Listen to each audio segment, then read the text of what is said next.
Episode 10 of Agent Kim Reactivated picks up with Mr. Kim and Yumryong fighting off the agents surrounding them. Sang-ah manages to rescue them, but the fight is far from over, as more agents keep arriving. Things get worse when the new 66 ambushes them, but Kim persuades him to let them go, promising he'll still get his chance for revenge later. For Kim though, this has never really been about politics or loyalty. He's doing all of this for one reason, and that's to save and protect Min-ji. Now the laundromat owner then updates Kim about Mr. Ju, but before they can regroup properly, Yumryong is shot, while Kim receives a call from Han-soo, who apologises and asks him to come save the children. Kim gets into another car, while the others rush Yumryong to hospital. Ju's men then reveal proof that Han-soo and Jin-Chol's children are being held captive. Soon after, Han-soo and Jin-Chol are trapped, and Kim is thrown in with them. Ju orders Han-soo and Jin-Chol to kill him if they want to save their children. After a lot of hesitation, the three friends begin fighting. Ju starts a 5-minute counter and threatens to kill the children once their time is up. Kim takes a serious beating here, but Ju makes a mistake of mentioning Min-ji being left fatherless. That triggers Kim, but it turns out Han-soo and Jin-Chol have been using the fight to weaken the net behind him. When Ju comes closer, Han-soo and Jin-Chol strike the net, finally breaking them out of the cage. The three escape Ju's den, and Kim drives away. Now Han-soo and Jin-Chol get the children to Jin-Chol's wife, making sure they're safe. Meanwhile, the inter-Korean talks appear to be going smoothly, with both sides agreeing to establish a free trade zone. However, the South Korean Prime Minister makes it very clear that the North should take responsibility for what's happened. On the way back, the North Korean delegate tells his security chief to keep lying that Kim and Yumryong were executed. If the truth comes out, they'll be the ones executed instead. Yumryong is taken to Myeongjin Hospital and treated in a VIP ward. SMD agents arrive to record his testimony and collect information. Ri says he wants to go to Macau after handing everything over, and the SMD chief agrees to consider it. The interrogation then begins with Ri revealing details about North Korea's strategic rocket operations. 12 rockets are operational, with ranges stretching from Guam to Alaska and the west coast of America. He also knows about the switch from liquid to solid fuel, which makes him extremely valuable. Later that evening, Kim disguises himself as a doctor, breaks Ri out of the hospital and kills the guards. He then takes Ri in an ambulance and delivers him to the new 66. Now the new 66 wishes Kim and Min-ji well and says he'll stay alive too. When the SMD chief learns Ri has been taken, he simply tells his men to not bother looking. They already got what they needed. Ri later wakes up on a beach in North Korea and realises the access card has been removed from his body. Kim then turns his attention to Mr. Ju. He calls in a favour and asks an acquaintance to take down Ju Hut Construction. Soon after, a search and seizure warrant is issued, targeting the company's money transactions with several political figures. Assemblyman Kang is brought in for questioning, while the Vice Minister tries to flee, but is caught by Mole Cricket and his team. Ri, who's currently in Cambodia, is shocked by the news. When Ju is eventually discharged, reporters are waiting outside.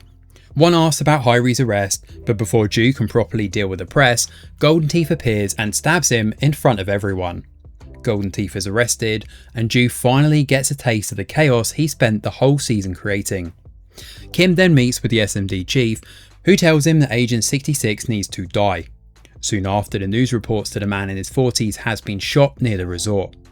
Min-ji sees the report and believes her father is dead.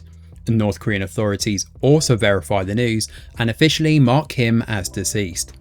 But of course, Mr. Kim is not actually dead.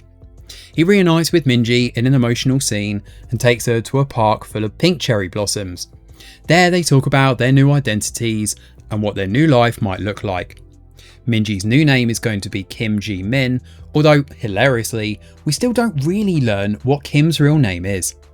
Mole Cricket and Kim agree they never want to see each other again, and Min-ji quickly echoes that sentiment, which garners a laugh from everyone. Mole Cricket gives Min-ji a hairpin as a farewell gift, while the laundromat owner gives Kim a new suit. We also finally learn the laundromat owner's name, which is Im Ho-won. Now before leaving, Min-ji transfers schools and says goodbye to Nam-hun. He apologises and asks if they can stay in touch, but she refuses and gives him her name tag instead. Kim and Minji then move into their new home, with Jinchul and Hansu arriving to help. Through Minji's voiceover, we learn that their lives are slowly settling down, and most things are the same except that Kim laughs a little more now. Kim, Hansu and Jinchul also head out to buy new glasses, having far too much fun trying on different styles. Fittingly, the street they're on is called Happiness Street.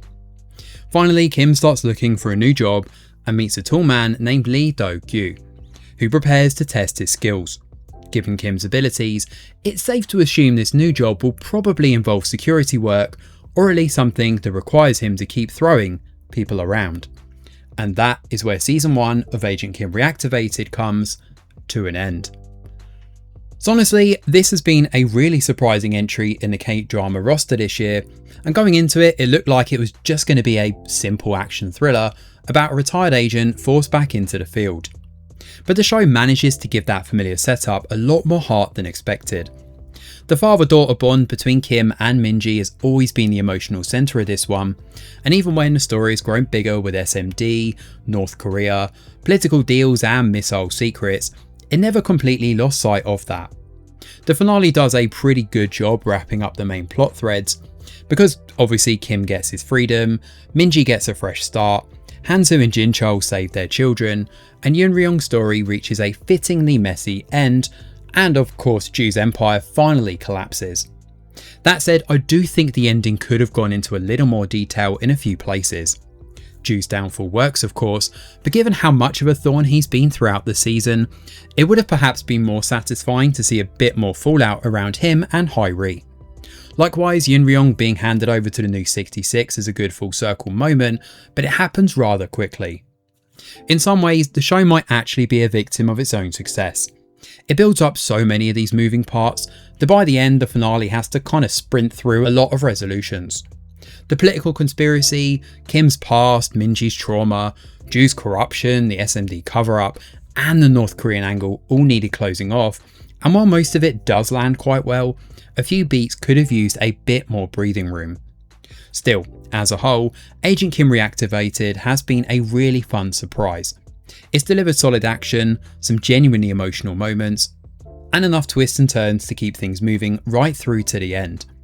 It may not be perfect, but it absolutely knew what kind of show it wanted to be. And by the time Kim and Minji finally get their second chance at a normal life, the finale earns that emotional payoff. All in all, this has been a fun watch. Thanks for watching, and do let us know your thoughts in the comments below. Smash a like or subscribe to the channel, your support is very much appreciated. I'm Greg Wheeler, and from all of us over here at The Review Geek, we'll see you on the next video.